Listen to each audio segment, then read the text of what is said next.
YouTube.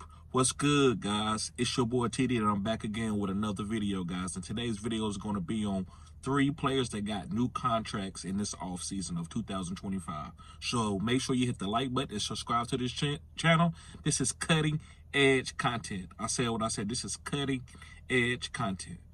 So, with no further ado, let's begin. The first player that I want to talk about is DK Metcalf, guys. He got a new deal. The Seattle Seahawks sent they got a 2nd-round pick from the Pittsburgh Steelers, and the Pittsburgh Steelers traded for DK Metcalf, and they gave him a 5-year deal worth $150 million. Now, the deal is what surprises me. I'm not surprised that they traded for DK Metcalf. He fit the Pittsburgh Steelers mantra where he's a great blocker, he's tough, he can make big plays. So I'm not surprised at that. But the 5-year deal, $150 million, and you haven't even talked about contract extensions with George Pickens.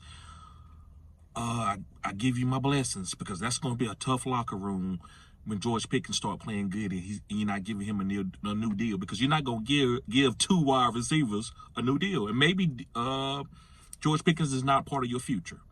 But I want to talk about DK Metcalf and what it means for fantasy purposes. For real life purposes, this is a great move. DK is a tough guy. But for fantasy purposes, I don't know who the quarterback gonna be. I'm not really fascinated in drafting DK Metcalf this year. Now, will he have some big games? I'm pretty sure that he's gonna have some big games. But is it gonna be enough to make him a consistent top 12 guy? I doubt that. I could be wrong, and if I'm wrong, I'll be the first one to come in and say, hey, guys, I was wrong. DK is balling. But I'm not really interested in DK in fantasy for the Pittsburgh Steelers. I think I can get a lot of players that's getting drafted after DK to get that same value. And there's going to be a lot of players going before DK who I'd rather have than to wait late and try to get DK, because his value is going to be fine with the Pittsburgh Steelers. People are going to be a little bit nervous about drafting DK, but I don't want him. It's just not... I just think his fantasy football ceiling is capped, per se. Okay, let's move on to another guy. Let's move on to Chris Godwin, who got hurt last year, guys, and the Buccaneers gave him a deal. So this is telling me that injury is not killing his value, that he's probably rehabbing well. He looked good. He looked young. So I'm going to make Chris Godwin be at the value that I believe he should be at. So they signed him to a 3-year deal, $66 million, guys. And I like it. Baker Mayfield pushes this ball downfield. This is a heavy throwing team. Mike Evans was a good fantasy guy when he was healthy last year. Godwin was going to be a top 5 guy before he got hurt. So I'm going to draft Godwin to be at least a top 12 wide receiver. So I'm drafting him probably in the 3rd or 4th round. I wouldn't want to get him in the 2nd round, but 3rd or 4th round, I like Chris Godwin's value.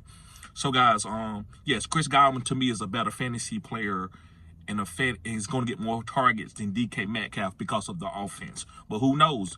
If a new quarterback comes in and he's really hyper targeting DK, who knows, right? So we just kind of got to wait and play this waiting game and see who's the new quarterback going to be. Next guy, excuse me. The next guy I want to talk about is going to benefit the Chiefs, and the Chiefs have signed a new left tackle, and it's going to be Jaylon Moore. And Jaylon Moore played for the San Francisco 49ers his whole career so far. But he now plays for the Kansas City Chiefs, and they gave him a 2-year, $30 million deal.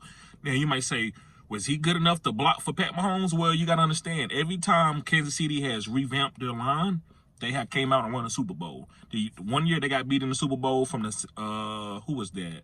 The Tampa Bay Buccaneers beat them. They went, got rid of all that whole offensive line and redid it and won the Super Bowl the next year and the year after that. So, can it happen again? Of course it can. So, I'm going to expect Jaylon Moore to be good. And that's telling me that I still have Xavier Worthy high on my list. Guys, he didn't get in any trouble. I want to let you know about that news. They dropped all the charges. He didn't choke anybody out. We got to pay attention to this type of stuff. And I done told y'all about that. I'm really hard on my subscribers about that. They can tell you guys, hit me up in the comment section. Don't jump to conclusions, because when you jump to conclusions, it tells people who you are really in the inside.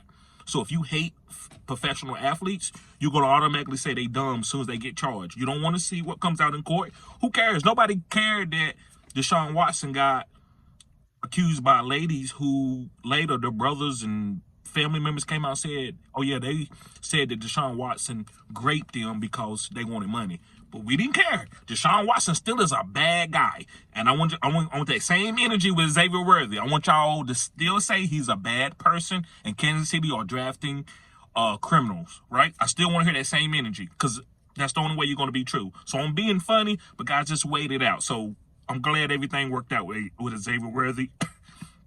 Excuse me. And I'm not defending anybody who's committed a crime, but when I will defend to the day I die, anybody who's accused of a crime that they didn't do. That's terrible. That's terrible. And anybody that sits around and you are a human being where you don't care what the stats is, you just want to blame somebody, you are a terrible person. And I said what I said. If you don't want to watch this channel, you don't no longer want to watch that, that's fine. But I know I'm being on the side of people who's being accused of stuff that's being when they're innocent. And it don't matter what sex or race you are, I would defend you. Ladies too, men, black, white, Chinese, Asian, doesn't matter. If you are innocent, I'm going to presume you innocent until you go to court. And I want to read all the nuances before I start going to a social media and bring you down. But anyway, going back to the Kansas City Chiefs, Jaylon Moore is going to be blocking for Pat Mahomes on his blind side. And I'm going to trust the process. So I still like Pat Mahomes waiting on him late, getting a quarterback of that caliber to get it for my fantasy team. And I think those weapons are still going to be good. You know, you got Xavier Worthy, who's going to be young. We don't know what type of wide receivers or running backs they're going to draft this year in the draft. So I think Kansas City is going to be fine. So guys, thank y'all for tuning in. Right now, that's it's a lot of stuff going on, so I don't want to mix in a bunch of subpar guys. These was really important guys to me. And I will be doing another video and another live once I get home to talk about some more news. But thank y'all for tuning in. Y'all guys be safe. Also, guys, before I get off this video, I got some listener leagues. And I got openers. I got 4 or 5 openers in different leagues. So hit me up. Say, TD, I want to get in a listener league. And I can hit you up, let you know what you need to do. And we can start the process. Drafting is going to be coming real soon. So make sure you get in, guys. See y'all later. Peace.